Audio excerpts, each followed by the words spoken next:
What if I told you the secret to getting rich isn't about working harder? It's about seeing money completely differently.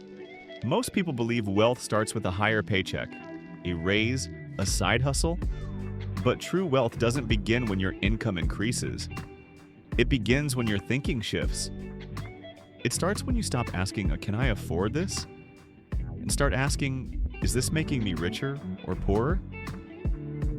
Think about the last time you walked into a store or scrolled online and saw something you really wanted. Maybe it was a fresh pair of sneakers, the kind that make you feel like you've arrived, or a designer bag that felt like a reward for all your hard work. Your heart speeds up a little. You start imagining the compliments, the look, the feeling. It feels like a win. So you swipe the card, but that high, it fades. And what's left is often a purchase that quietly pulled you further from financial freedom. In this video, we're going to break down the core principle the wealthy use to build long-term wealth. The difference between assets and liabilities. You'll learn how to categorize your spending, avoid the financial traps that keep people stuck, and use a simple strategy to start growing your net worth, no matter where you're starting from.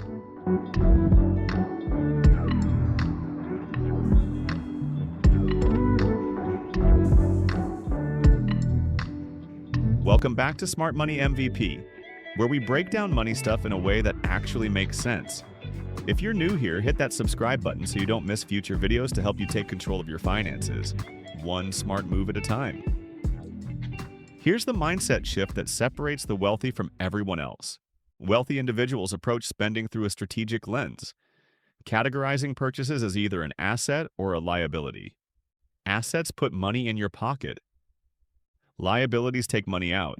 That's it. But this simple lens changes everything.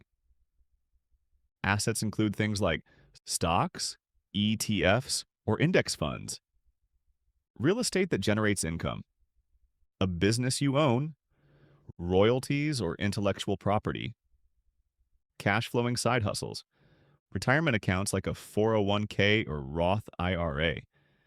These are things that grow in value or create income over time, even when you're not working.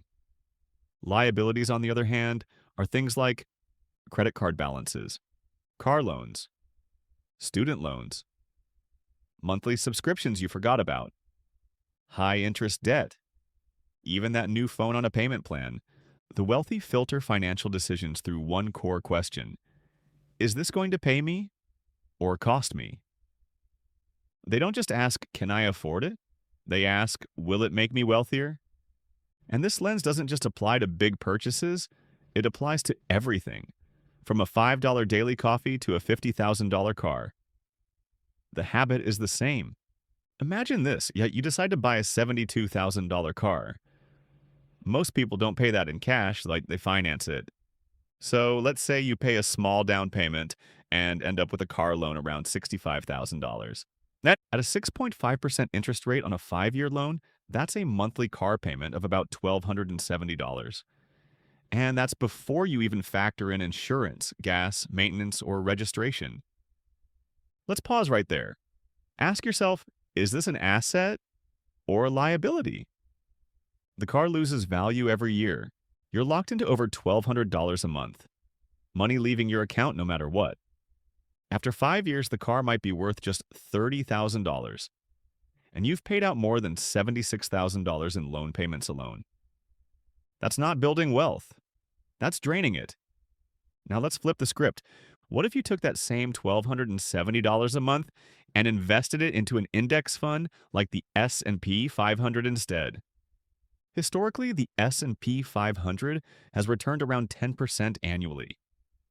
With compound interest after 5 years of consistent investing, you'd have just over $99,000.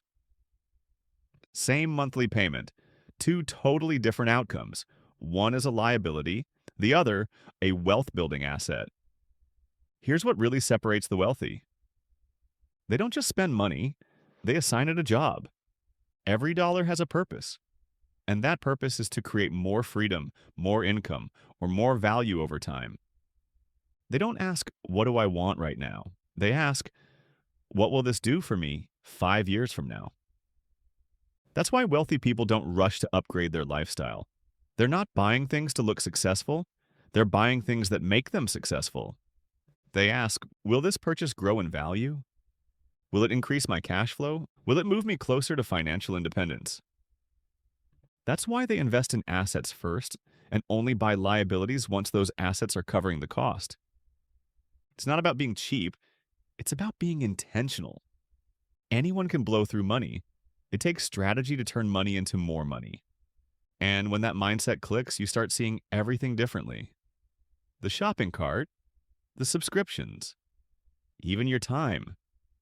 Because once you realize every dollar is a worker, you stop wasting your workforce on things that don't produce results. Now that you understand the mindset, here's how you actually apply it. These are 5 steps to help you build an asset-first life, no matter your income level. 1. Track your net worth monthly.